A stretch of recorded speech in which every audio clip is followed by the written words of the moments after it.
Torej, nahajava se v razstavnih prostorih Koroškega pokrajinskega muzeja, kjer ste na ogled postavili 4 predmete iz Ogličeve zbirke. Kateri 4 predmeti so in seveda v katero obdobje segajo nenazadnje?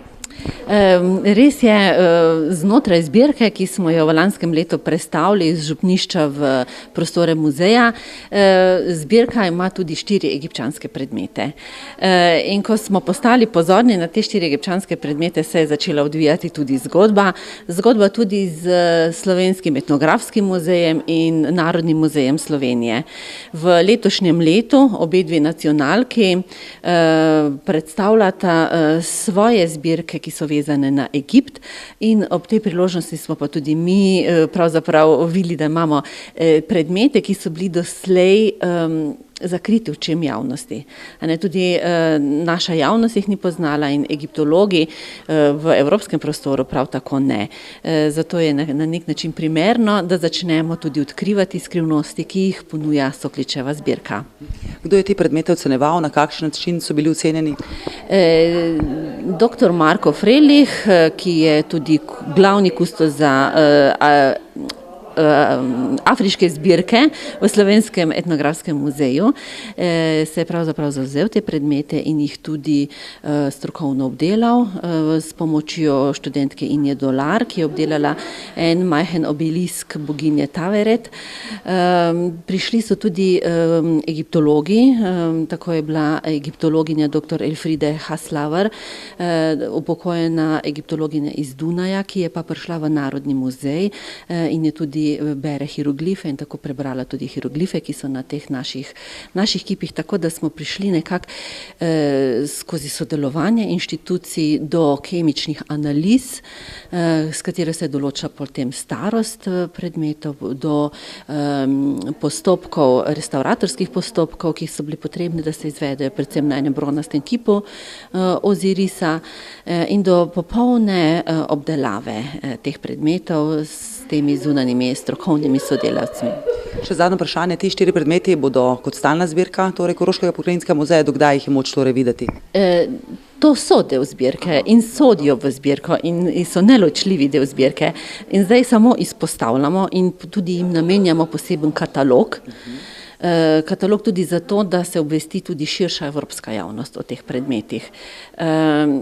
Ostanejo del zbirke, zdaj so malo izpostavljeni, bodo pa od junija do septembra gostovali v Slovenskem etnografskem muzeju, bodo šli na razstavo v Ljubljano, potem pa se vrnejo nazaj v Slovenj Gradec. Torej, slišali smo že gospo Rajšterjevo, direktorice Koroškega pokrajinskega muzeja, da ste torej ravno vi tisti, ki ste strokovno obdelali torej te 4 predmete, pa me seveda zanima najprej, kaj to sploh pomeni. Ja, predvsem moram priznati, da je to bilo pred 2 letoma lepo naključje, da sem v Sokličevi zbirki naletel na te 4 egipčanske predmete in takoj se je pokazalo, da obetajo zanimivo raziskovanje, kaj sploh so ti predmeti. No in k interpretaciji same strokovne analize sem povabil sodelavce, ki so tudi specialisti, predvsem gospa Elfriede Haslavar iz Dunaja, egiptologinja, nam je pomagala pri identifikaciji tega najlepšega lesenega kosa Tah Sokar Ozirisa, da nam ga je interpretirala v smislu pravega pomena, potem figurica v šepti, ki ima tudi napis in na podlagi napisa se dalo razbrati, kam sodi. Potem je pa še istočasno potekala v Ljubljani diplomska naloga, ki je vsebovala likovne upodobitve na temo boginje Taveret, ki jo največkrat poznamo ravno kot amulet.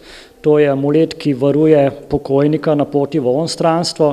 No in ta amulet se je znašel tudi v Sokličevi zbirki in se je skazalo, da je očitno res en najlepših primerkov, ki jih sploh poznamo pri nas v Sloveniji.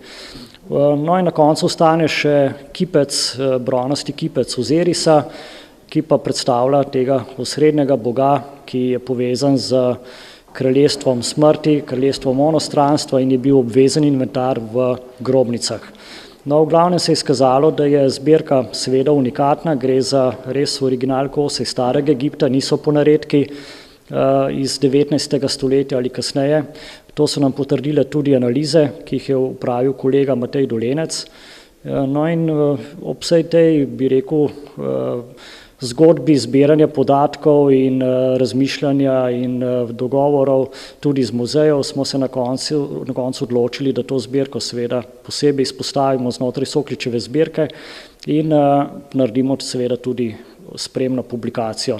S tem smo na nek način odprli pot tudi egiptologom, strokovnjakom po svetu, da bodo tudi to zbirko prepoznali pri svojih raziskovalnih projektih, da jo bodo lahko tudi obdelali, vključili v svoje študije in da je to del te egiptološke zbirke oziroma zgodbe na Slovenskem.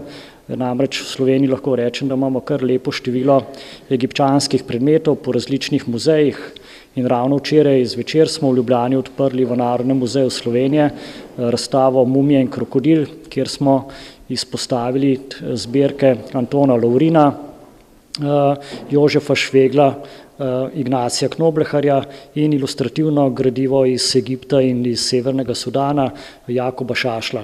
No in fino je, da je danes naslednji dan, pa tukaj v Slovenj Gradcu razstava egipčanskih primerkov Jakoba Sokliča.